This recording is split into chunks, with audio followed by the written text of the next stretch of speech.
waaw jërëjëf soxna si bés bi moom taarix gi mooy li ma fàttali léegi bi ñu nekkee ci biir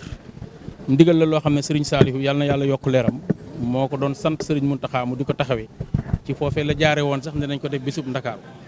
yàlla dogal nag ñuy dem ba Serigne Mountakha di yeesal ndigal li jaarale ko suñu jëwriñ muy soxna Sooda Kumba muy bés boo xam ne dara taxu koo jóg du dul toppi jeexitali Serigne bi jeexitali Serigne bi nag ak njàngat da ciy am ndax li ñu gën a def takk ci loolee mooy lii nga xam ne moom la ñuy màggal muy julli gi Serigne bi julli ci géej gi ñun ñëpp xam nañ ni ba mu koy def wàkkilu suñu borom dong taxoon mu def ko ak gëm-gum gëmoon suñu borom ak wóolu ko loole nag bokk na ci li nga xam ne moom la ñu bëgg a jàngalaat réew mi jàngal ko suñu bopp ngir ñu feddali suñu àlluwa waaye tout tànk yi topp suñu ginnaaw it jaare ci ne àddina moom dara nekk lu gëm yàlla te lor du jóge fenn fudul ci yàlla suñu borom subhanahu wa taala jeexital yooyee nag moo tax sëriñ bi yeesalaat ko ngir waxtu woo xamee ne yegsi na lépp loo xam ne ab jullit la ci ndakaaru ñu boole kook rawatina murit yi nga xam ne ñoo fi sosoo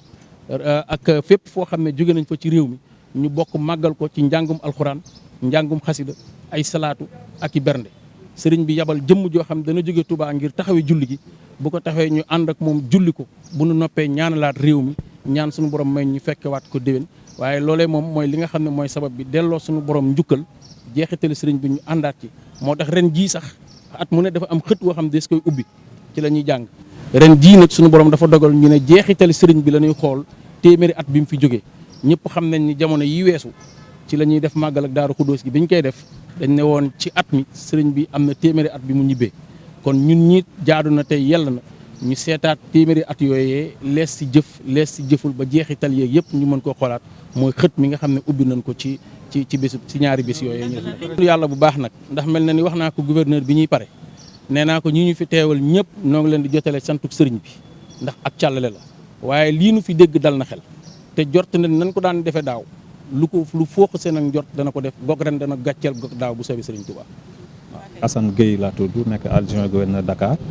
di leen remercier également si seen teewaay donc pour médiatiser suñu réunion bi donc tey nag dañ tase woon gouvernance donc pour CRD bi nga xamante ne chaque année depuis 30 ans moom la ñuy consacré julli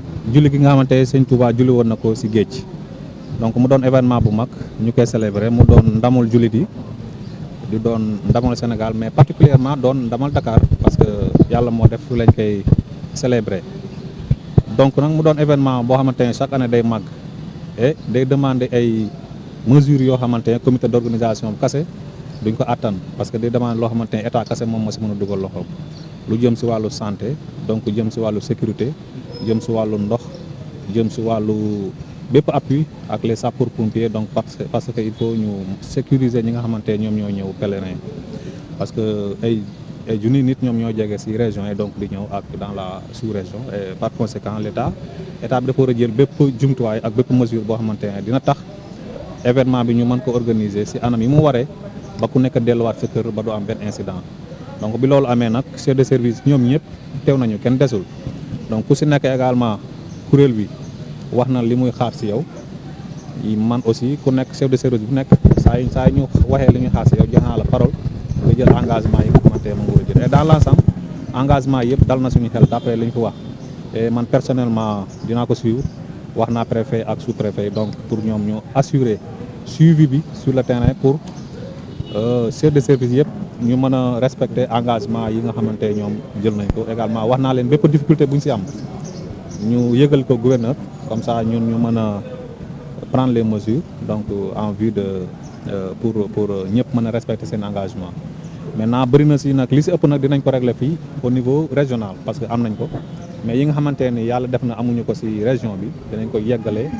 échelon bi nga xamante ne moom mooy supérieur mooy ministre yi mais également yeneen services